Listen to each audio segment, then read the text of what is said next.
Hello, preview showtime again. Ipswich Town at home at the Kassam Stadium. After last week, we thought we'd just clear something up quickly with Simon Eastwood. Clear something up for me. You made a brilliant save in the first half. Did you make a even brillianter save in the second? Well, I touched it over the bar. Whatever anybody says in a goalkeeper, you're gutted if the referee doesn't give a corner. So obviously you give a goal kick. And what goes through your head, like, oh, I can't say I touched that, ref? You just have to go, no. I was kind of looking at the ref to say, got to give a corner, but no, I didn't. But no, I was happy, definitely happy with that one over the two. But no, overall it was a good day. Strange one. I got quite a late call up. I think about 11 o'clock on the morning. Obviously that Jack was not feeling well. So yeah, kind of prepared to play as you do before in the morning, and yeah, I got the call. You. I'm not saying it because it's you, but you do have high standards. If the call is made at 5-3, you're ready. You keep your standards very high.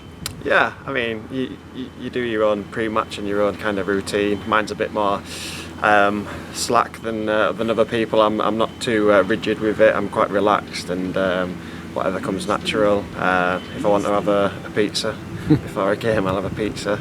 So it's not something that I've always done. Like I said, you know your own body, especially at my age now. So yeah, no, like I said, it was nice to play and nice to be back in there. I thought, in the context of the season, that was a really, really important win, given the situation as well. Yeah, I think so. That just showed how many players that we had out, and to go there and still get a win with the team we had. But I think that shows, like I said, the strength that we've got. We had people playing in different positions. Obviously, I had moves back. I said this before. I think it's a strange one with the older players, especially outfield. I think they get kind of almost put at the back of the queue because of their age, which I think is wrong, really. I think obviously he's as fit as anyone and stuff like that, and he shows what a captain and a leader he is. So for the lads, I'm sure, especially the younger ones, it's great to have there with obviously his leadership skills that he's got, and it showed on Saturday that he's still got it, and he's still good enough. Which I think, no sugarcoating this, said is a fullback playing centre half. You've got Willow and Sykesy as wing backs. It's unfamiliar role, so you do need you, Moose. You've got an important role to play in that. I think so. Yeah, I think that's where experience does come into it, and experience is key. Like you said, you've been there and done it, kind of thing, and there's nobody else kind of more than Moose, and obviously the age that he's at. I think he's 35, but like I said before, I think he kind of gets looked up on in the negative way. Maybe more so as a keeper, a bit more positive as an experience, but as an outfielder, it's almost like if you're over 30, you're too old, you're kind of past it. But I think as long as you can keep up with the fitness levels of the younger ones, I think the experience is key. That's his stage age, 35. He's much more than that, we know that. On to Saturday, Ipswich Town. It's the games around the teams around us that everyone's looking at now, aren't they? The Ipswiches, the Sunderlands, the teams around us. We've got to try and get something, knock them back and step us forward. Yeah, we do. I think there's still quite a lot of games left. Obviously we've got 8. I think people are saying this weekend's massive. It is a big game, but I do think we've got quite a lot of them coming up with teams around us. I still think there's quite a long way to go. I think we'll give ourselves a set target to get as many points as we can to secure our playoff position. So I think however we get the points, wherever we get them from at the end, hopefully when we are in the playoffs, don't matter where we get them from as long as we're in there.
Saturday sees us working with Level Playing Field, who do great work to make sure that football is accessible to all supporters.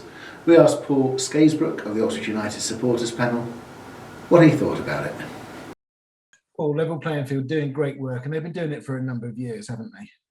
Yes, a number of years now, registered charity, trying to improve facilities across all sports for disabled supporters of all forms of disability. Not there yet, is it? Not quite there yet. Getting better. Getting better. I think there's a lot more still to be done. Things are improving as you go. I go up to Oxford and I go to away games as well. And facilities are improving, but quite often it's an afterthought, not at the forefront of the decisions made. So when we do a fans forum, I always tell fans, don't say how long you've been a season ticket holder for, you're just wasting time. But in your case, I'll make an exception. When did you first go to a game in a wheelchair? In a wheelchair. Well, I first went to a game back in 1980, and originally I was on crutches. Yeah. So used to attend down the Beach Road originally, and then mid-80s was when I needed to start using my chair more. So I started then attending at the Manor in the corner on the Beach Road side. So in the little area there, and I've been a season ticket holder since about 1983 or 84. I've never understood why anybody went in the Beach Road when you were on crutches. There was no roof. What'd you go up there for? No. In the Osler Road. Trouble was, I used to go Osler Road, but you could always guarantee that on your crutches that you'd be there, and then somebody 6'6" would come and stand in front of you about 2 minutes before the game started. That's my mate Tom. He's notorious for doing that. So from those dark days of the 80s, it's a long time ago, although we're only in our mid-30s, it's the pair of us can remember those days. As you say, I think it was an afterthought then, wasn't it? Oh, without a doubt. You know that just you could tell by the positions you were placed in grounds. There was no thought at all given to what was your viewing experience like. It was just oh, that'll do. Whack the wheelchairs there, and there was no thought or process given to it at all. No, absolutely. It's not just access into the ground. It's like the heights of the shelves when you buy a cup of tea and stuff like that. There was absolutely nothing. No, nothing back then. Low counters or accommodating you in any way wasn't seen as a priority in any way, shape, or form. And that's changing. It's at the forefront now of any new developments or any amendments to stands or stadiums. It's at the forefront now, which is as it should be. And it's not just wheelchairs. It's for all aspects of disability, and making sure that their needs are considered as a priority, as well as the everyday fan. So Saturday is a game, just to highlight it, but wearing badges is not enough, as a famous singer once sang. It's more about actual change, isn't it, and making it make progress. So if there are fans out here watching it, it's not just a case of making sure they don't stand in front of you or anything stupid or patronising you, because I've tried that before and you put me right in my place. You don't want that, do you? You just want everybody to be able to enjoy the game, see it, get in, get out safely. Yeah, exactly. And that's what it's about. It's having the same experience, whether you be walking in a wheelchair, deaf, blind, but being able to experience exactly the same as going to football as anybody else, and not to have boundaries put in your way to prevent you from doing that. And back to the players. Ryan Williams has been in amazing form playing as a wing back. Liam Potter asked him all about that. I have a slightly longer memory than Liam. Well, Willow, we'll start with a talk about Saturday's game. Got the job done. Yeah, that's probably the best way to put it. Thought we looked pretty comfortable first half. I think the only time they really had any chances was from our wrongdoing, really. And then second half we kind of got worse, to be honest. But we weathered the storm. I mean, they got one back, and we weathered the storm and managed to get a penalty, and Cam finished it, and then we just kind of seen the game out from then. So yeah, like you said, it was a really good job done kind of thing. Yeah, and players filling in unfamiliar positions once again. It's a testament to the squad that they keep doing this and keep getting results out of it as well. Yeah, it's almost like when we do have injuries and illness and blah blah blah, it almost everyone ends up playing a little bit better because they've kind of no real, I don't know, not shape, but it's no real normal look to the team, I'd say, you know. So everyone kind of goes in there not a free hit, but they kind of go in not expecting a lot and then performing well. So. And ultimately, getting the 3 points, that is what it's all about at the moment. You don't want to take draws, do you? Especially at this stage of the season. No, well, the thing is, I think maybe at the start of the season we would have, when we were 1-1, we probably would have conceded again, you know. So it's kind of testament to the way that everyone's kind of come together throughout these hard months of the season, and we're tracking along pretty nicely. But no, none of us are really looking at the table. We're just, everyone's just taking it game by game, you know, and cracking on and working hard and trying to win games. Yeah, exactly. Working hard. That's what this new week brings as we look towards Ipswich on Saturday. Yeah, it's actually nice to have a full week's training because it's been such a long time. It's good rest for our bodies too. Good time for us to be spending it on the pitch and working on what we're going to do to beat Ipswich. Yeah, it's always a tight game against Ipswich. Are you expecting much the same on Saturday? Yeah, definitely. I think since the last time we played them, they've probably got better. They've changed the manager and so on and so forth. But I think Saturday will be about us, to be honest. I think we're the informed team at the moment. We're looking to win the game. We're just going to work as hard as we can to try and do that. 8 games remaining and 4 at home. How important is that home support going to be going forward now? Yeah, it's going to be huge, you know, especially since the last time we played at home and stuff like that. It's always been, each game it's kind of picked up, and it's something that everybody's looking forward to now is playing at home. Yeah. I've got a question for you. Are we definitely going to get in the playoffs? See if you've learned. 10 years on, let's see if you've learned anything. Are we definitely getting in the playoffs? What's the playoffs? We're going to try to get automatic, aren't we? Yeah, good man. We're in red zone protocols at the training ground. That's why the interviews were held outside. The players are not allowed within the building. Only the expendables, here we are allowed in. It also means the windows in this room are wide open. This is the 5th take. Thank you, Terry, for the maintenance team with his trolley outside the window. Yeah, nice way of grounding us out. Very good. You are on here because, well, many things. First of all, last week you said about Ukraine, your dissent. Many people sent letters of support, emails of support. How are we marking our support for them as a club? As a club, well, everyone's going to join the front line. But apart from that, there's also going to be, obviously, image of the Ukrainian flag on the cover of the programme. It's going to be yellow and blue, because that's the colours of Ukraine as well as Oxford United, around the LED perimeter boards. And Rosie will be speaking in Ukrainian ahead of the game. I look forward to that very much. The phrase you need to do that. There's a lot of good causes actually. Yeah. We talked to Paul Skaysbrook about the level playing field campaign. It's not really a campaign.